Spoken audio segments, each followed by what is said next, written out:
Woodard. I am the owner, founder of STGN 49 Cent Television Global Network, where we're all over the globe now. I used to say 22 countries, including the US and Canada. Now I'll just say we're all over the globe because we are. Yeah. We're in Russia, Spain, Portugal, pretty much any country with that exception of Africa. Haven't been able to get into that market yet. So one of the things that I found out as an independent television broadcaster, especially with all the things that's happened within the last 2 to 3 years, is that I've noticed that there's a big discrepancy in the way that news is reported, especially when it comes to the African American community. And so one of the reasons why I felt that this session was very important is to show others, especially independent broadcasters, how we can report the news without bias and without it causing an uproar. And so I have a question for you guys. I took a poll, first of all, with 100 people, African American, Caucasian, Hispanic, Asian American, and I took a poll and I wanted to find out what their thought process was. And the questions that I asked were, does the media report the news or news to incite a riot? Does the media report biased news or news to incite a reaction or a riot? What is your opinion on that? Probably reaction, yes, riot, no. What is your opinion? I actually am kind of interested in the wording of the question, because Does the media report bias news or news to incite a reaction? so again, not necessarily like, I'm kind of curious about the phrasing of the question and if it had an impact on the answer, because you're in using those words in the line of questioning, you're like making, you know what I mean? Like you're. Well, it's a yes or no. So if you Yeah. can't answer that one, let's see this one. Do you trust the news media to report accurately and correctly? So you want me to answer these questions? Yes, please. I mean, yes, Do you? personally, I do trust that. Okay. Okay. So she says yes. And so my question to you, the young lady sitting next to you, does the media report biased news or news to incite a reaction?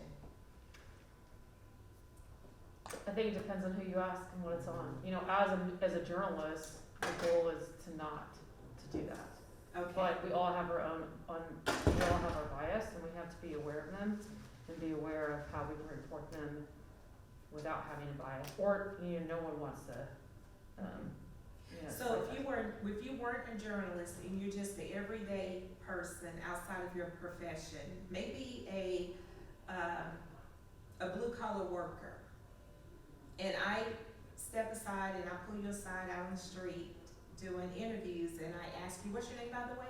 Barry. Barry. Mm-hmm. Oh, awesome. Barry, I have a question for you. Does the media report biased news or news to incite a reaction? If you're asking a regular folk, they'd probably say yes. Okay. Yeah. Barry, I have another question for you. Do you trust the news media to report accurately and correctly? They'd say no. Then you would say no. I would say yes, because I mean, local news.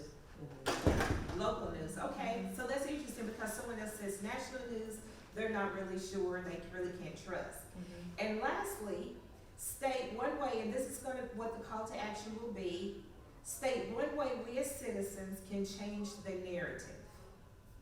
So we have one yes, one I don't know, and one maybe. And so now, sir, my question to you would be, and your name, by the way?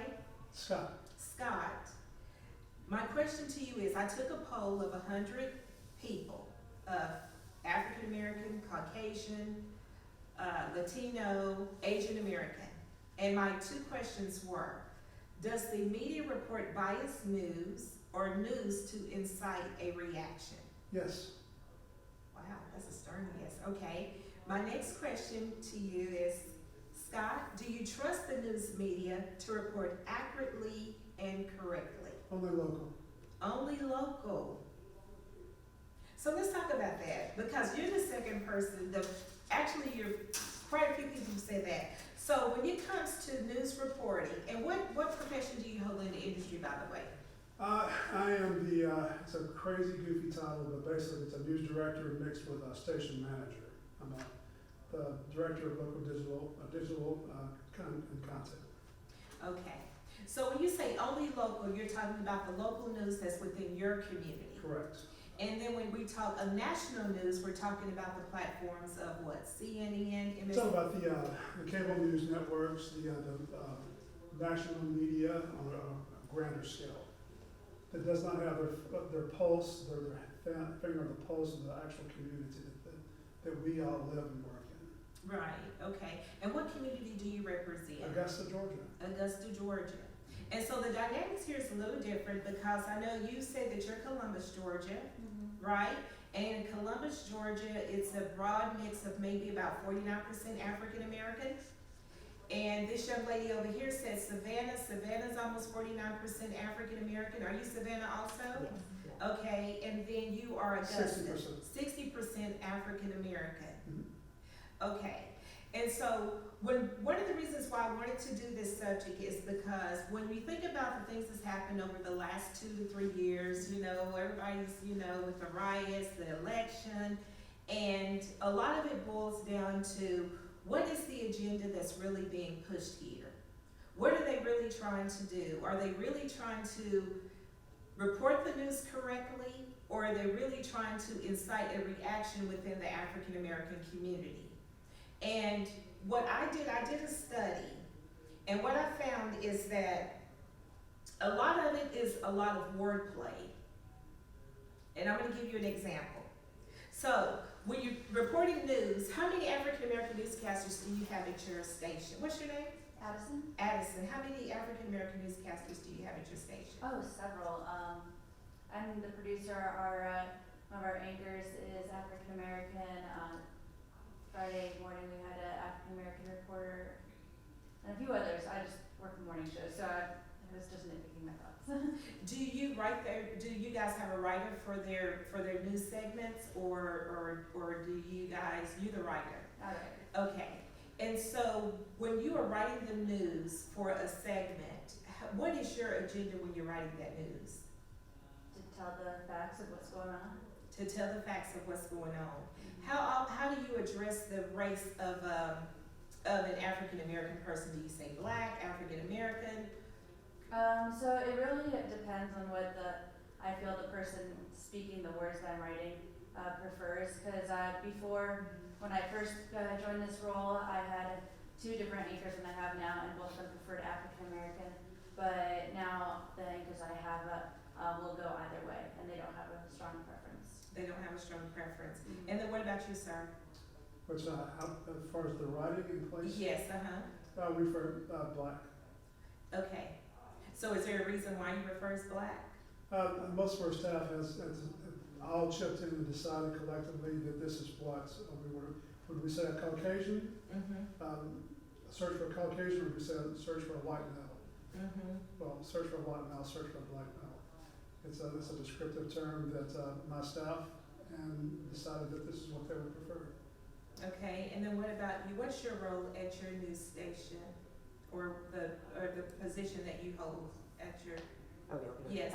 I'm the assistant news director.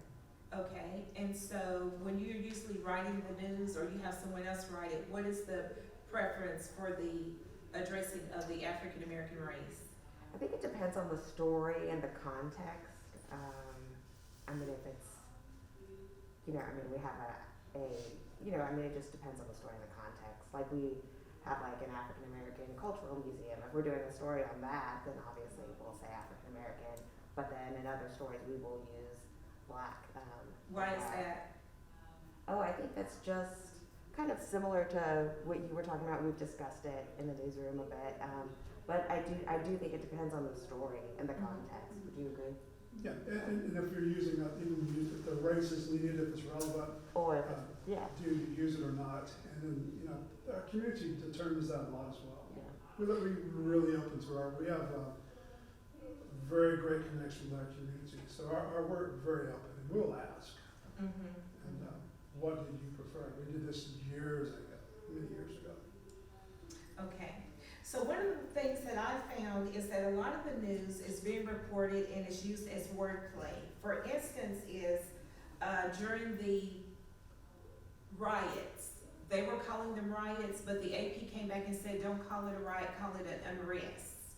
If you remember back when Katrina happened, they were saying that, oh, the black people are going through here looting and they're taking food and they're doing this. And then when they switched the wordplay, when Caucasian people were doing the same thing, it was told, oh, you have Caucasian, they're looking for food. They never referenced the race. They said you have these people looking for food, and of course it was all Caucasian faces that were looking for food. And then another thing is what happened in Wisconsin when with Jacob Blake, how he was killed. And a lot of people don't know, in 2019, 1,004 people were killed by the police. 1,004 people. And out of the 1,004, less than 10% were African American. But when it's reported on the news, it's often reported as a black man was killed by the police. Well, what happened to the other 990 reports of the Caucasian man that was killed by the police? Of the Hispanic, most of them were Caucasian or either Hispanic. And then you had a very small portion of African Americans who were killed by the police, but that was the part that was blown out of proportion. And it's done as wordplay. It's done to incite a reaction out of the African American community.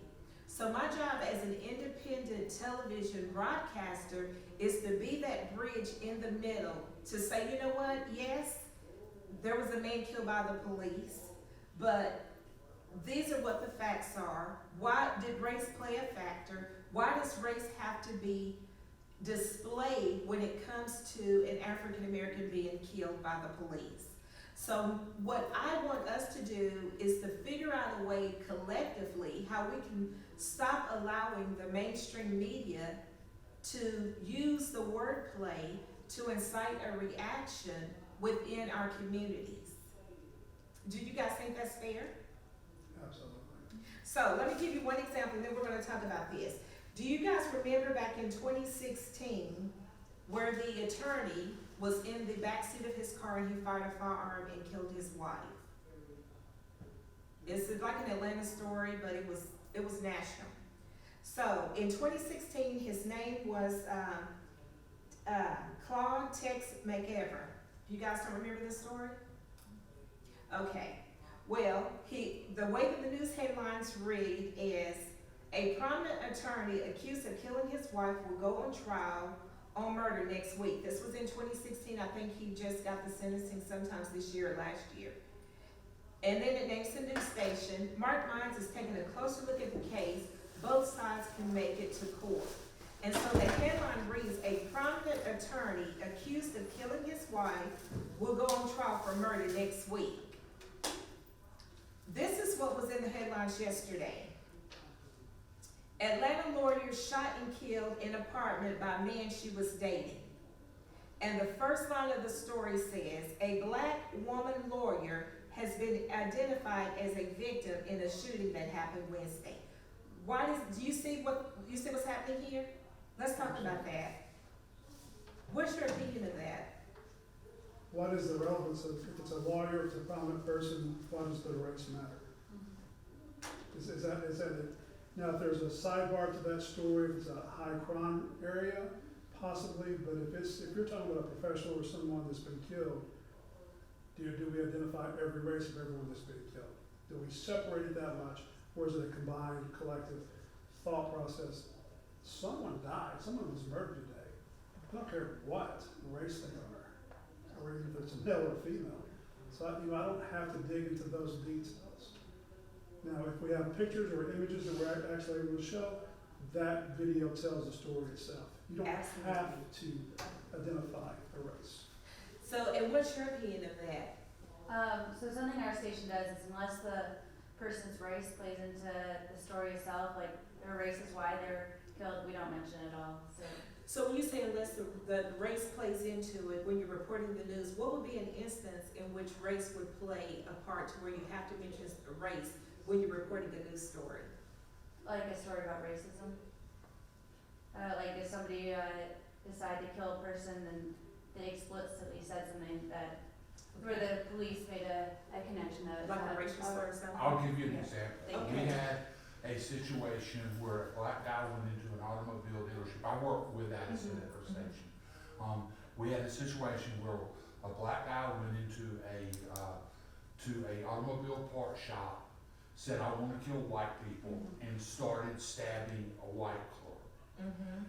This story got even crazier.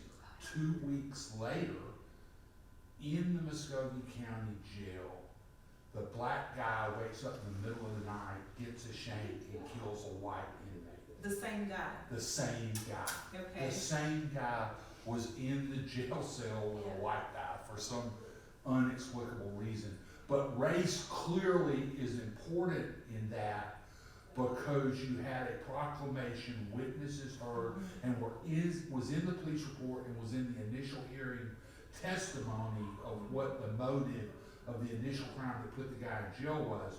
So then when the second story happened and the inmate killed the inmate, race became an issue because the black inmate was in there. Does that make sense? Yes, it does. Okay, so I have a question for the two young ladies in the back. Based upon the article that I just read about the prominent Atlanta attorney that fired the gun from the back seat and killed his wife, and then you have the article that was in headlines yesterday that read, Atlanta lawyer shot and killed in an apartment by men she was dating. And then the first line in the story was a black woman lawyer. What is the relevance to that? There's no relevance. So how can we change the narrative, being independent broadcasters or in mainstream media, to dispel these types of stereotypes? So if they had posted her picture, like you said, Scott, it wouldn't have been relevant because we can look and see that she's an African American woman. Because what this says to me as an African American woman when I saw this story was that, first of all, she made a bad choice with the guy. Secondly, she's another black woman that was dating a guy that she probably didn't know too much about and made a bad decision, and now she's dead, but she had a professional position. So I've been trying to reach out to this news to say, okay, what was the relevance in producing and writing this story to where you had to identify her race? Are Caucasian women not killed by their boyfriends sometimes? But do they write that and say a Caucasian woman was killed by? So my thing is, why do we do that? I just want to create that dialect right now. Somebody help me. Why do we do that?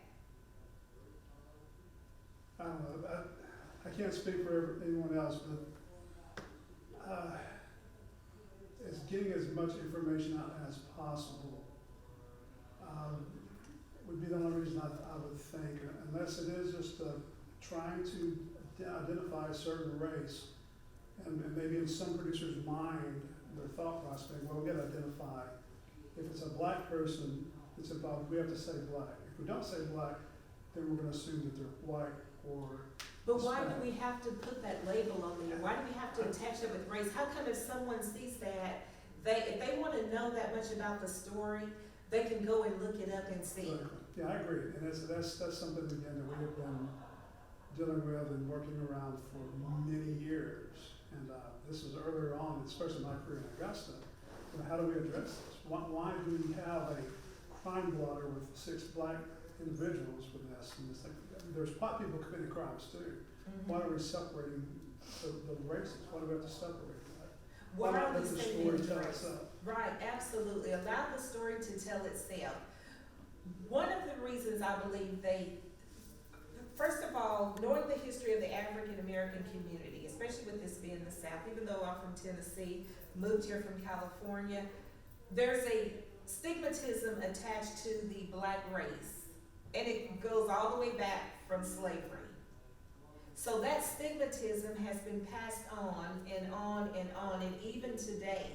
So if we can find a way to learn how to report the news without attaching a color to it, if it's a crime, attach the crime to it. If it's accolades, attach the accolades to it. It's a stigmatism. It's something that it's a stereotype. So we have to figure out a way to where we can stop doing that, because you still have Caucasian women who are being killed by their boyfriends and their husbands. But what this says as a black woman is that you made a bad choice in your personal dealings, and now you're no longer here. But my concern is, why do we have to write the news to where we want to attach race to it? How come we just can't report the news without attaching a color to it? Here's another example. I'm gonna go a little political, okay?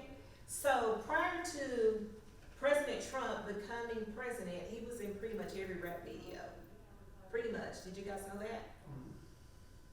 But then all of a sudden, when he wanted to run for president, it was, he's a racist. Right? Isn't that what they were saying? That's what they were saying, right? But it was based on the Central Park Five and other, the birtherism, and they were saying it based on some stances he had taken in issues that had racial undertones. But he has also appeared in several rap videos after the Central Park Five. Right? If you tell me yes, I mean, He did. I've, So what I'm trying, I just kind of want your mind to think when you're allowing this stuff to enter into your eye gate and your ear gate. What is the narrative that they're pushing? Prior to, after Central Park 5, he was in rap videos, every rap video pretty much. But the moment he wanted to run for president, and he got in there and began to run for president and became the president, he's a racist. Does that make sense to anybody? Mhm. Does that make sense to you guys, you girls in the back?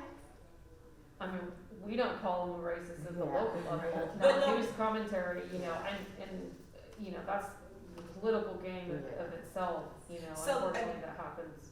Right, and so the point that I'm making is, what was the narrative that they were pushing? Prior to him being a president, he was great, you know, they rapped about him, he was in the videos, he was deucing it up with them. And then the moment he became president, now he's a racist. Who Who's do you they? mean, who's by they? Yeah. Like, what do you mean by The, they? Yeah. the mainstream media, anybody and everybody that wanted to say this man is a racist. but who in the mainstream, I mean, talking heads, Okay, maybe, let's- but not on broad-based news coverage, did you see that? You may have seen that with talking heads. Talking heads, also National some of the people, some of the opposite political parties. Let's take another one to go political. Let's talk about the voters bill that affected, that they said was a stereotype here in Georgia. That was reported, right? They said that the new voters law, it's racist, it's taking us back to suppression. The media reported this, right? Absolutely. Who's a registered lobbyist in this room? I am. Who read the voters bill? I did. Is it anything different than anybody else's? Show your ID, do all the things that need to be done.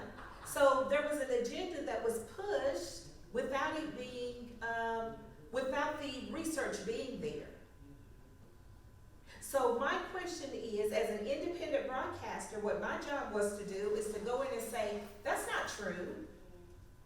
This is exactly what this bill says.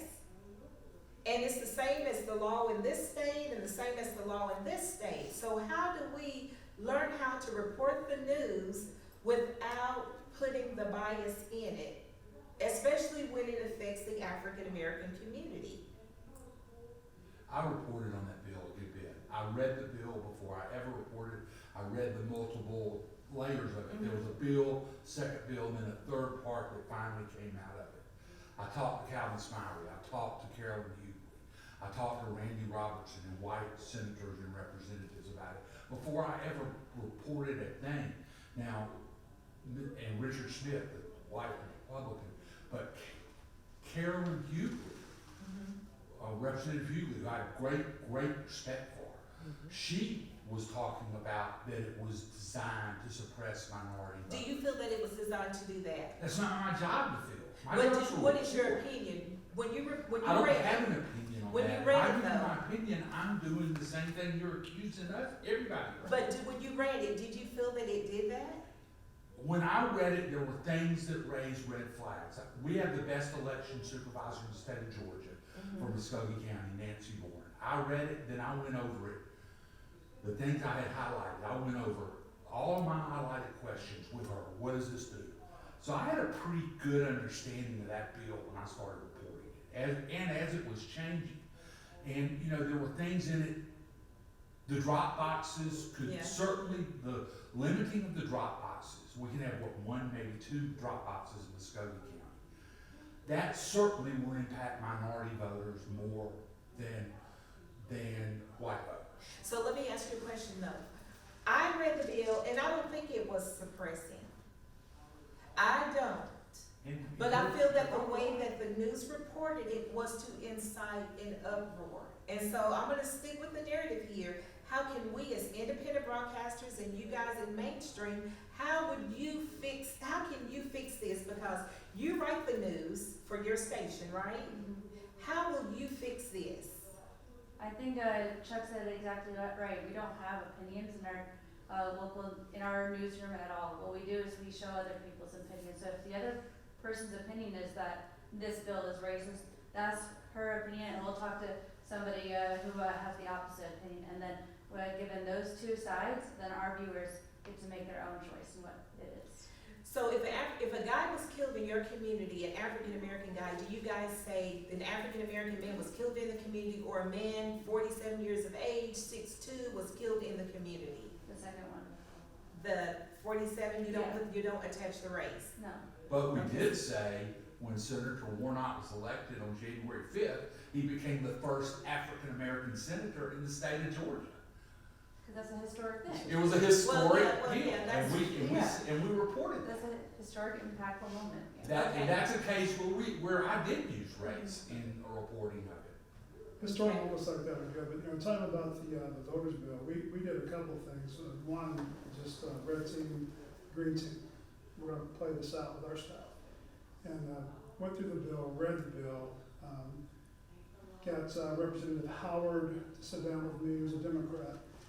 He was very upset about the bill, and I challenged him on a few things, and one of them was the drop boxes, you know. And we just had a conversation. And this is I don't do an off the record thing often, but this is one of those things I felt like warranted that. And I said, tell me where it suppresses, black, white, Hispanic, whatever. Just show me the suppression. And drop boxes came up. I said, but isn't this opened up to no excuse absentee, meaning your drop box can be outside your front door. If you're vertical and you can breathe and you have proper identification to show that you're an American citizen and a resident of Georgia, this is mailed to you. This comes to you. You open it. Elections, drop it in your mailbox, and you're done. You don't have to drive it anywhere. The only requirement being you have to prove that you are vertical and you are a resident.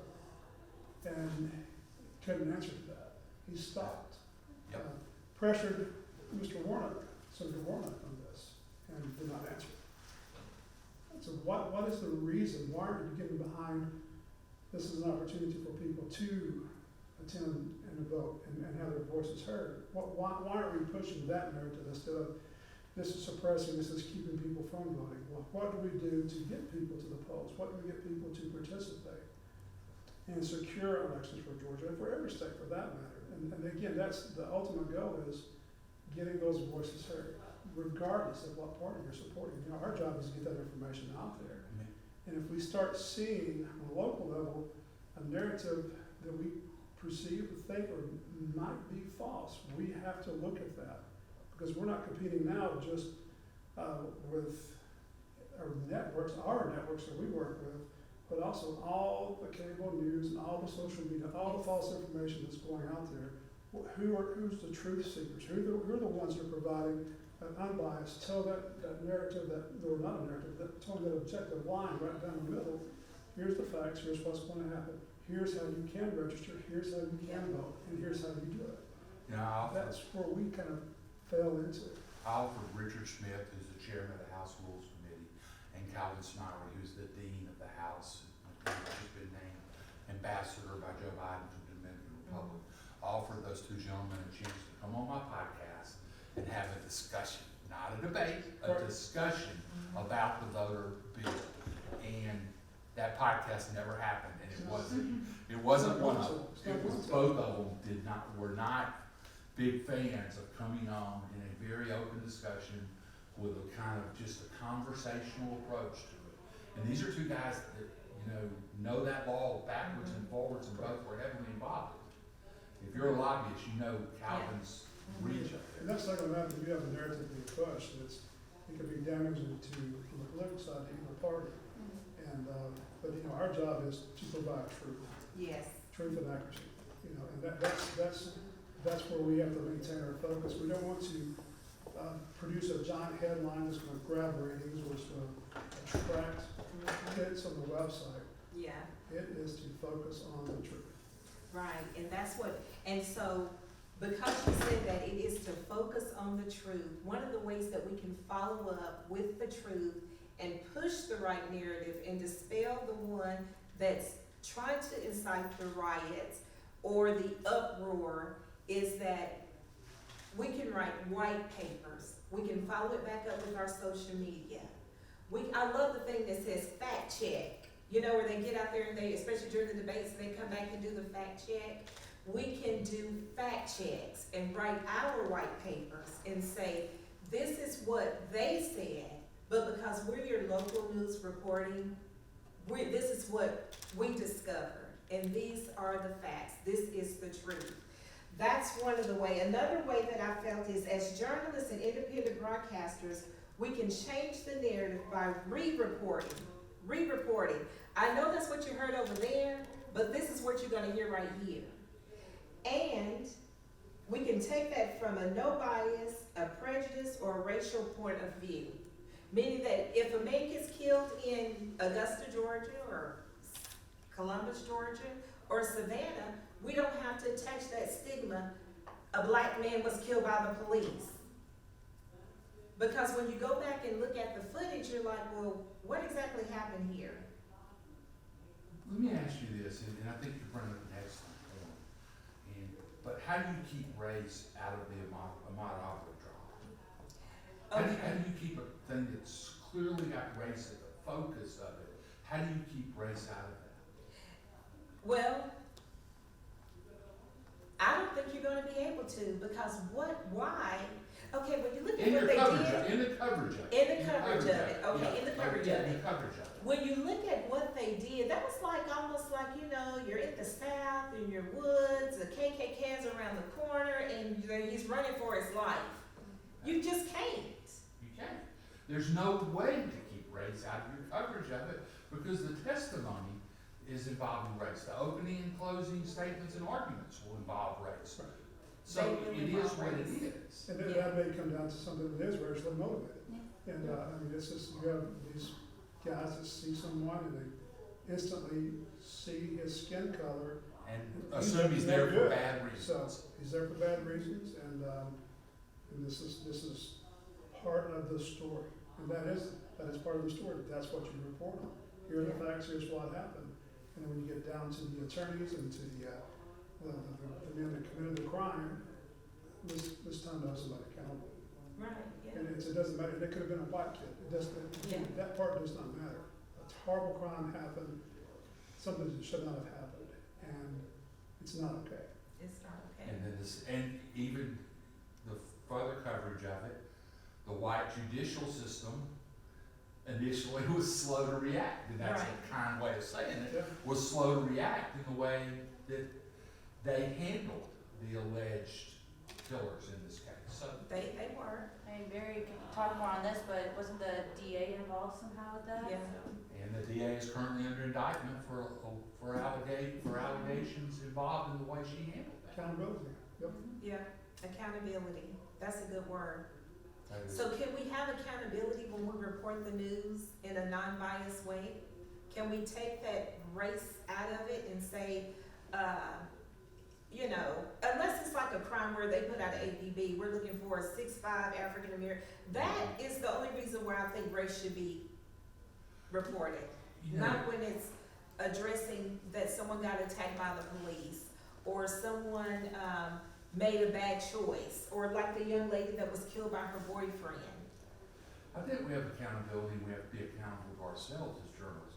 I'm accountable to my boss. I mean, I go to the Scotts of the world and I'm accountable. But I had a situation this week where I went to Teresa Whitaker. Teresa's a longtime African American anchor at our station. She's somebody whose opinion I value immeasurably. I went out on Monday morning and interviewed 2 retired generals, both who had dealt with General Powell. One had served under him in 2 different assignments, and was doing an obit piece on local people in Columbus that not only knew Powell but knew him well, and knew him when he was coming up through the Army. And one was a general who had worked with him, and all 3 of them had come together in the Marical Division in 1969 Vietnam. General Powell was a major, and he was the one that was doing the briefings, and all of these 2 guys were in those rooms and in those briefings with Major Powell. And one's a 91-year-old retired 3-star general who, when he retired, he was the commander of 5th Army in Germany. General Powell took his post when he left. So there was deep relationships and stuff across the way. And I interviewed a 91-year-old, bad health general.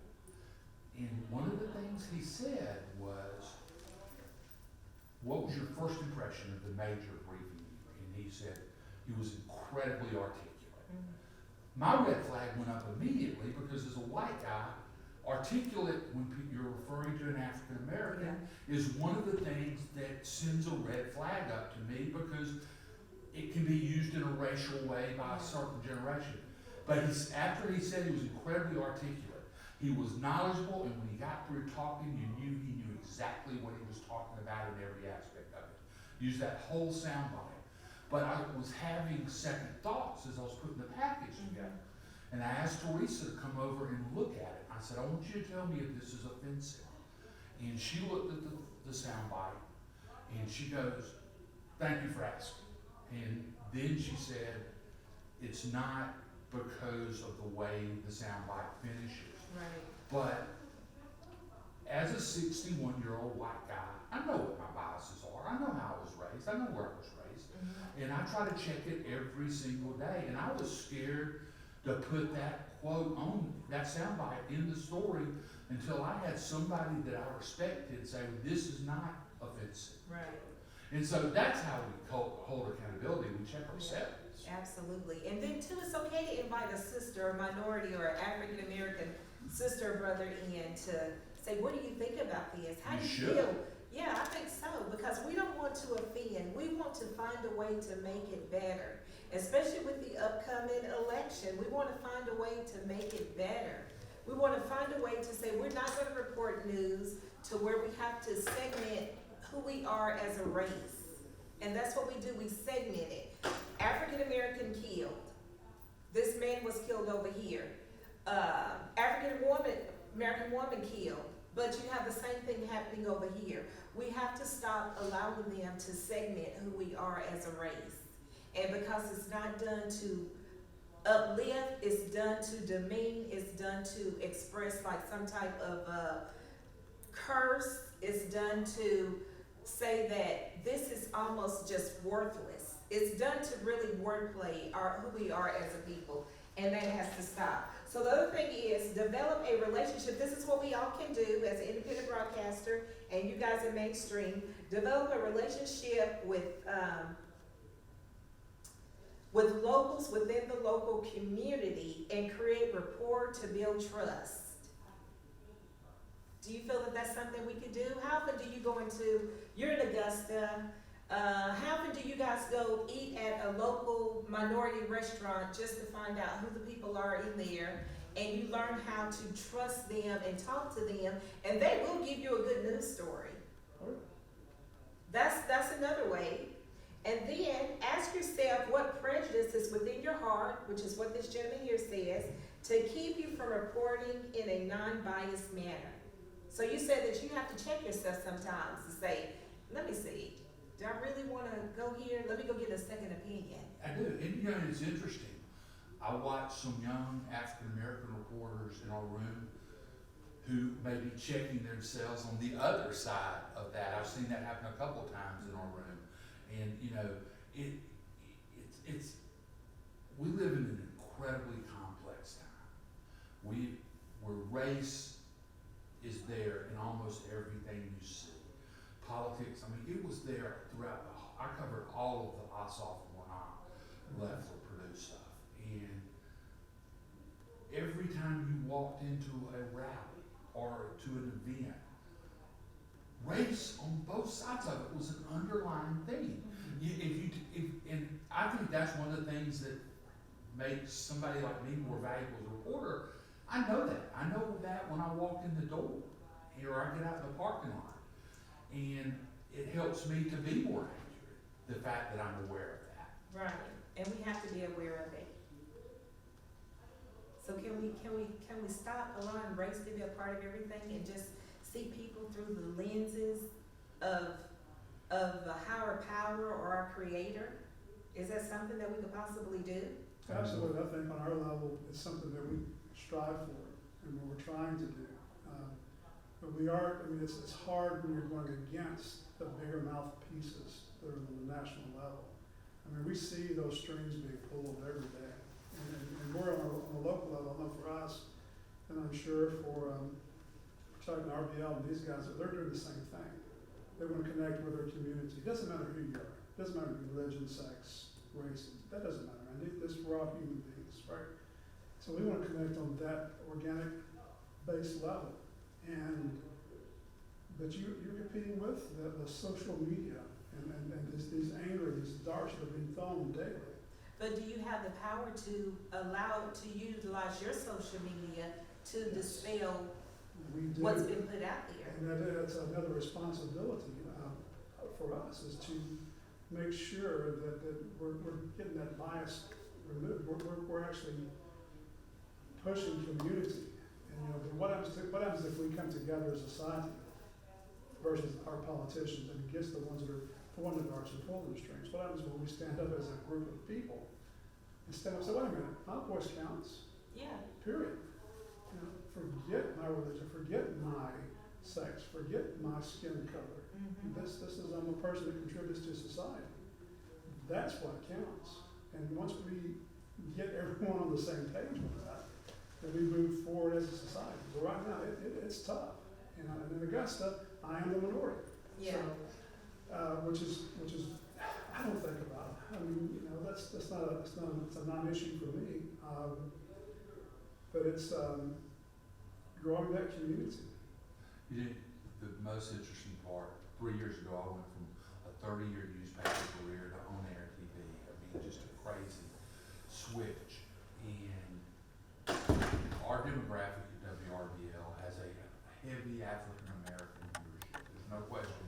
I had no idea when I jumped over. But I go out now, and I'm telling you, just about every black woman my age and older knows who I am. I mean, in restaurants and stores, and that's afforded me, when they come up and say, hey Chuck, or hey newsman, it's afforded me an opportunity to stop and talk to somebody I would have never stopped walking through Walmart before. And or in a line where people, it's hard to have a conversation when nobody knows anybody. They know me just because I'm on TV 3 minutes a night. 3 minutes a night, and they know your face. So ask yourself, when we're reporting news, is this newsworthy? Do we have to mention race? Am I helping or hurting the community that I'm reporting behind? When you write the news and say an African American man was killed by the police, are you helping that community that you live in, or are you hurting that community by attaching race to it? And guaranteed, if you're in the African American community where your news stations are, and an African American man or female has been shot, they're gonna already know who he is, so why do you have to attach race to it? Am I creating more stereotypes and discrimination within the African American community. Those are things that we can learn how to do when we're reporting news from a different point of view. And we can work locally, and the state and the national news will work itself out. And one last thought I want to leave with you. When the riots were happening or the unrest was happening all over the world, a few during COVID, this is what the Associated Press reported. They gave an answer. They said, we have a long-standing rule setting the industry standard for ethics in journalism. It is our job more than ever before to report the news accurately and honestly. And I believe that if we take this mindset or this mission statement from the Associated Press and report the news accurately and honestly, and then you allow that viewer, that audience to go back and do their research, then we would have allowed and helped the Associated Press fulfill their mission. But we as independent broadcasters, we're gonna come in behind you guys. And if I was in Augusta and I heard somebody in Augusta reporting something that I felt that was there to incite a reaction, but we still wanted to be entertaining, I'm gonna get on my line and I'm going to counter report what you have put out there. And I think we can do that. And that's my takeaway. What's your takeaway? I mean, I think everybody should be accountable, and if you're the one that's gonna hold me accountable, fine. You know, if somebody wants to come in and look at my reporting and check it for bias, accuracy, context, and fairness, come at me. If I've done something wrong, I wanna be the first to know. If you caught me, Connor's my boss, and Connor, in our DA stuff, we had something where I reported something in an online story that lacked attribution. All I needed was a comma, the attorney, the defense attorney said, I didn't put that in there. They called us on it, they were right. All we did was change it, did a little thing, and did a mea culpa online, but I'll tell you this job, broadcast journalism, is the hardest thing I've ever done in my life, and I spent 35 years in newspapers. The deadline pressures are absolute, and the ability to make mistakes is always there, and we're gonna make mistakes. We've just gotta keep our biases out of there, and we gotta have people hold us accountable, and that's why I wanted to listen to you today, because I thought, I knew you were in here to kind of say, okay, why are y'all doing it this way? And I think you're right to questions. I think the day we get tired of being questioned and we think we know it all, we should probably start playing golf. I like golf. Well, I mean, you should just retire. You should just go do something else. Do something else. And then what about you, Scott? It's all about the community. It's about bringing people together. And for us, is towing the objective line, being straightforward and honest. Black, white, middle, white, it just does not matter. So for, we do something, we actually engage our entire newsroom. And we're very diverse, which I'm thankful and very blessed to have, because we do have voices. And one thing that I'll say in my newsroom, it's not Scott Elder's world and you're just passing through. I want your DNA weaved into our product and everything we do, how we communicate, how we relate, and connect with our viewers. And what are we doing, not just every day, but every minute, every 30-minute newscast? What are we putting into that? What message are we conveying? Are we getting our personal bias into this? Yeah. So you have to really check that. And there is an accountability factor. And everybody in my department is accountable for what goes on the web, on television. We have eyes on it. And we want to know. If we see something that doesn't look right or it seems slanted, we're going to correct it. We're going to change that. And we also listen to our viewers. We listen to the people that consume our product. We want their input as well. And it's just important to have that connection with your community. Yeah. It's not a matter of just giving people what they want to hear. It's telling them what's going on in their world. And they trust us every day to come into their homes and tell them what's going on. So So we better be correct, we better be accurate. And you don't have to throw race into everything. There are times you're going to, it's going to happen. Yeah. And there's going to be a need for that as well. If there's something unjust or something that is not fair, or if it's a historic moment, the first African-American president of Augusta University, that's newsworthy. Yeah. There's things that's Where you gotta have the historic, where you want that. So It's let- a pride I factor. have a question for you. So if it was an HBC college, HBCU, Mhm. and they get a new president that is Caucasian, would you guys say that? Yeah, it depends, and we might, but again, the joy of television, you have images, you have pictures. Why not show the picture of the guy shaking hands, meeting with students Yeah. and being greeted by these students? Let that video help tell the story. Yeah, That can go across the board for anything. absolutely. And Kat, what's your name again behind your name? Addison? Addison, what is your takeaway today? At the end of the day, we're just talking to a small community, so what do they need to hear, what is accurate, and, it's kind of like you talk, what's conversational, Yeah, okay. And this couple right here, I didn't get to, you guys came in at the last meeting, are you with the news station? No, we just, I had talked with, the gentleman and said it was okay to kind of check out some of the Oh, educational. So we just wanted to pop into this Okay. particular one. We are, starting a new broadcast called Classically Black, and it's kind of on the other spectrum because we are looking at, sharing important milestones and news and inspiration in and for and about the Black community. Okay. So it's kind of, geared towards the Black community. Right. So let me ask you, since you did come in late, and we're almost done, because it's almost 2:00, right, or 3? I had 2 questions, and one was, does the media report biased news or news to incite a reaction? What is your opinion of that? Yes, they do. Okay, and do you trust the news media to report accurately and correctly? Do I trust the news? Do you trust the news media to report accurately and correctly? Not in the full. I would say not. I would say, in most cases, I would say yeah, but not all the time.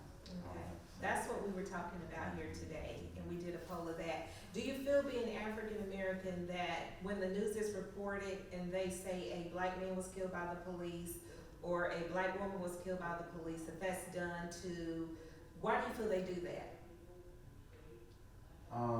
I think sometimes they do it because they know it's going to spur attention, and it's all about having eyes and keeping people watching and listening. So Okay. I think that's part of it too. Okay. Well, you know what? You guys have been super awesome today. I hope I have get a business card from each one of you guys. I think I've actually called your station before about doing a digital channel. Are you the station owner? I wish. You were. He wouldn't Yeah, I think he wouldn't be sitting here with My us. last name being Soot would be. Yeah, 'cause I was like, we're expanding our footprint, and we wanted to do, like, right now we're in Houston, but we was trying to do a digital, like a sub channel. And, I think I talked to him, I can't remember his name, and, yeah. Okay, well, you guys were awesome, thank you so much for coming, and you guys have a